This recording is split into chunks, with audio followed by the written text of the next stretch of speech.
Hey guys, I'm meteorologist Chris Tomer. Let's talk some mountain weather, and this is the On the Snow Before You Go forecast. The hot spot for the next probably 8, 9, 10 days is going to be the west, with three different storm systems kind of moving into the west coast at different angles. But here's my odds of best snow next 5 days, the spider chart. So there's a lot of good places on this.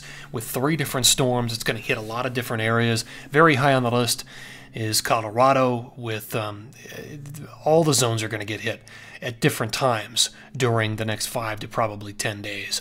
So all high on the list. The Wasatch should get hit, although I've had to shave some of my totals down with the first storm that's going to be moving through there.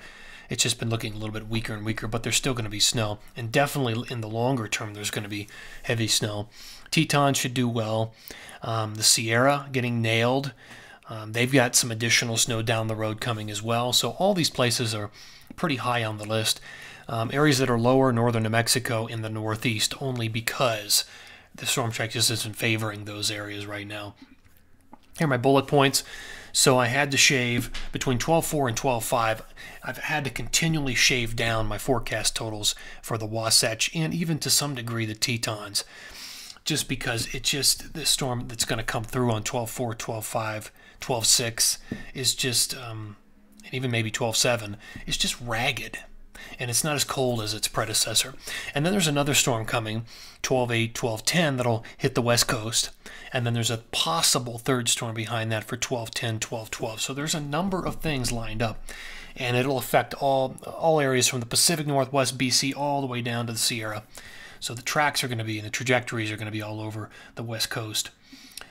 So let me just look at this. Let me see if I can find the pattern. All right, so here's the jet pattern. Let me show you what I'm talking about. So this is 12.5. That low still nailing California, but it's throwing moisture. It's riding the jet into Utah, Wyoming, and Colorado. That's 12.5. Here is 12.8. And so the first low is racing out of Colorado and racing out of Wyoming. The second low is already moving on shore. And notice it's a little further north, so it's going to affect Washington, Oregon, parts of the Pacific Northwest as well, and that will push moisture into the interior. Here is 12.12. So by 12.12, the pattern has shifted. Storm tracks further north. Look at the low hitting the Pacific Northwest and BC. That would also benefit Banff and northern Idaho, Montana, with higher pressures down in southern California. So you can see how things change over the course of time with this. And there may be some other storms kind of sitting out there, sitting out over the Pacific, but there's just nothing there. By the time we get to 12.12, things have definitely shifted. Let me just show you what the pattern looks like right now, so you can kind of see the three storms lined up and how, I showed you the jet, how they're all going to ride the jet into different places along the west coast from BC all the way down to California. There's a little bit of southern branch involvement as well. Let me time all this out for you. So this is the future radar and satellite. Watch the time. So this is Friday. Let me start this over. All right, so here is Monday at 6 a.m. Here's Tuesday at 6 a.m. Notice how that first storm is sending little waves of snow into the interior. And it's kind of ragged. There's Thursday at 6. That storm's out of here. Here comes the next storm, number 2, hitting California, sending precip into the interior. Let's run that out one more time.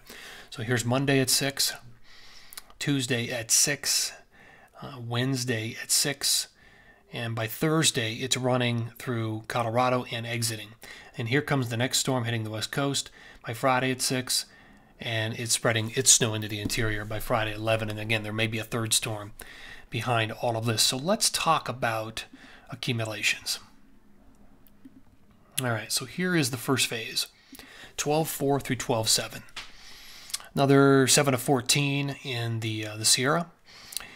Here are the numbers in the Wasatch. I at one point thought we might be able to get 15 to 20 a few days ago in the Wasatch out of this. Not now. I think probably 6 to 8 will probably do it, from Park City to Brighton to Solitude up to Alta Snowbird. That's probably going to do it. And I've had to shave my numbers down for the Tetons.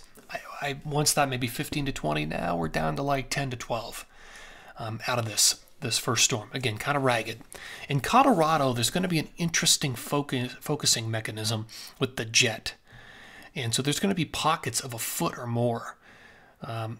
One might be around Vail. One's going to be around Crested Butte. One's going to be around Wolf Creek, potentially down around Purgatory, and another one up around Steamboat, Buffalo Pass, and Cameron Pass. So there's going to be these pockets, and around them, the numbers will be probably 50% less. Fascinating. And then much less snow as you go into the northern tier. So that's phase 1. Here is phase 2, 12/8 through 12/12. Now this accounts for 2 additional storm systems. That's why the numbers are so big. Another 1 to 2 feet in the Sierra, another foot for the Tetons, the Wasatch, another 6 to 14 in Colorado. Love seeing that. And really big numbers for the Pacific Northwest, BC, and northern Idaho, because you're getting 2 different storms with blow-off precip and a direct orographic effect of that jet blowing into those areas. So that's looking like a really good period, 12/8 through 12/12. And again, this is the hot spot across the west, because when I show you, look at the northeast, only light accumulations through 12/12, and just 1 to 4 inches. That's it. The storm track is just not good. It's flooding this area in the warm sector, and we're getting mainly rain with these setups. So there you go, guys. That's going to do it for this one.